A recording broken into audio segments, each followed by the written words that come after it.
Hello teacher and hello អ្នកទាំងអស់គ្នាខ្ញុំឈ្មោះជារណេមកពីក្រុម5ដែលនឹងធ្វើបង្ហាញនៅពេលនេះ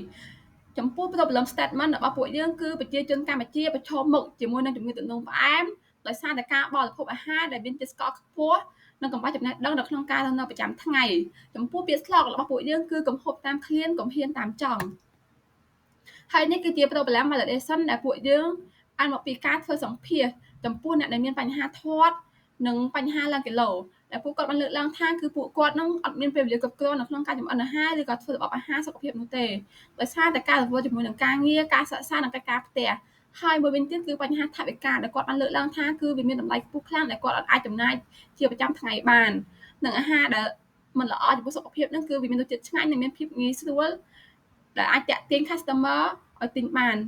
មួយទៀតគឺកង្វះចំណេះដឹងនៅក្នុងការធ្វើរបបអាហារនៅក្នុងបញ្ហាទាំងអស់នេះទៅធ្វើឲ្យពួកគាត់មានបញ្ហាឡើងគីឡូនិងការធាត់ជាដើមដូច្នេះដើម្បីដោះស្រាយបញ្ហានេះពួកយើងបានទៅលក់អាហារដែលជាបន្លែសុខភាពនិងទឹកផ្លែឈើគៀបស្រស់ៗដែលផ្ដោតទៅលើអាហារដែលល្អសម្រាប់សុខភាពដោយប្រើប្រាស់បន្លែធម្មជាតិពីកសិករខ្មែរនិងគ្មានសារធាតុបន្ថែមដែលអាចប៉ះពាល់សុខភាពមានបង្ហាញកាឡូរីច្បាស់លាស់និងមានតម្លៃសមរម្យចំពោះអាហារដែលមានប្រភពចេញពីបន្លែស្រស់អាចផ្ដល់នូវអាហារបំប៉នវីតាមីននិងសារធាតុរ៉ែដែលជួយបណ្ដុះកម្លាំងដល់រាងកាយទឹកផ្លែឈើដែលធ្វើពីផ្លែឈើស្រស់ដោយមិនមានសារធាតុបន្ថែមនិងស្ករច្រើនជួយបំប៉នស្បែកកាត់បន្ថយជាតិពុលក្នុងខ្លួននិងបង្កើនថាមពលចំពោះ target customer របស់ពួកយើងគឺមានអាយុចន្លោះពី20ឆ្នាំទៅ60ឆ្នាំភាគច្រើនជាអ្នកនៅភ្នំពេញជានិស្សិតបន្តការសិក្សាបុគ្គលិកការិយាល័យនិងអ្នកហាត់ប្រាណដែលចង់បរិភោគអាហារសុខភាពអ្នកដែលចង់សម្រាប់ទម្ងន់ឬផ្លាស់ប្ដូររបបអាហារហើយនេះគឺជាផ្លូវទៅថាដែលពួកយើងបាន design ឡើងដែលមាន menu មានដូចជា food និង juice ដែលបែងចែកទៅតាមថ្ងៃនីមួយៗពីថ្ងៃច័ន្ទដល់ថ្ងៃអាទិត្យដែល customer អាចធ្វើការជ្រើសរើសទៅតាមអាហារទឹកផ្លែឈើដែលគាត់ចង់ឬក៏ទៅតាមmenuដែលពួកយើងបានបែងចែកតាមថ្ងៃនីមួយៗចំពោះគុណតម្លៃនៃអាជីវកម្មរបស់ពួកយើងគឺពួកយើងបង្ហាញចំនួនកាឡូរីនៃមុខម្ហូបនីមួយៗ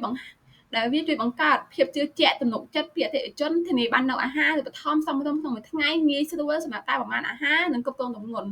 ធានាគុណភាពអនាម័យល្អគ្មានជាតិគីមីផលិតផលមានសុខភាពធ្វើឲ្យមានសុខភាពសម្រាប់អ្នកប្រើប្រាស់ជួយការពារជំងឺដែលអាចកាត់ឡើងពីសារធាតុគីមីដល់ផលិតផលធម្មជាតិដែលមានគុណភាពល្អនិងអនាម័យខ្ពស់គ្មានការបន្ថែមជាតិស្ករធ្វើឲ្យប៉ះពាល់សុខភាពផលិតផលមានសុខភាពសម្រាប់អ្នកប្រើប្រាស់និងជួយកាត់បន្ថយហានិភ័យនៃជំងឺដែលអាចកើតឡើងពីការប្រើប្រាស់ស្ករច្រើន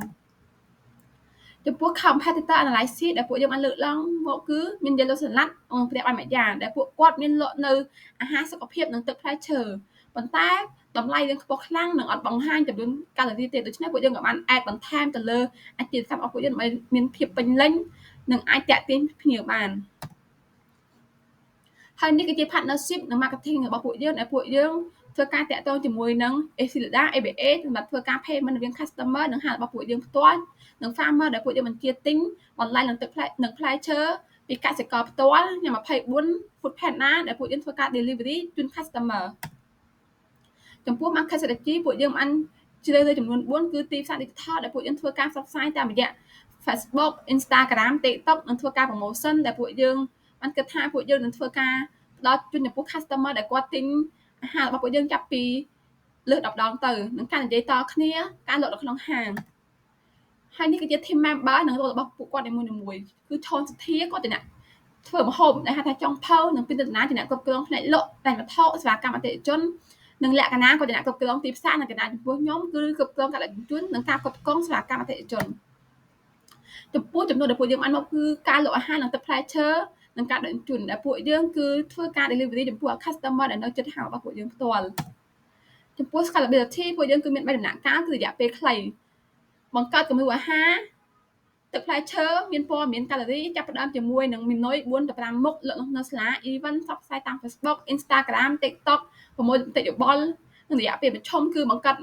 mark និង logo បើក Facebook page website សហការជាមួយមណ្ឌលហាត់ប្រាណសាលាឬក៏ហាងកាហ្វេបន្ថែម menu ថ្មីផ្ដល់សេវាដឹកជញ្ជូនតូចៗ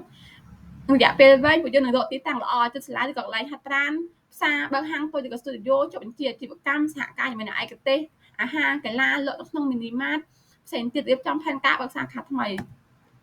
ហើយនេះគឺជា reference ដែលពួកយើងបានលើកមកអរគុណ teacher និងអរគុណអ្នកទាំងអស់គ្នាចំពោះការទស្សនាវីដេអូមួយនេះ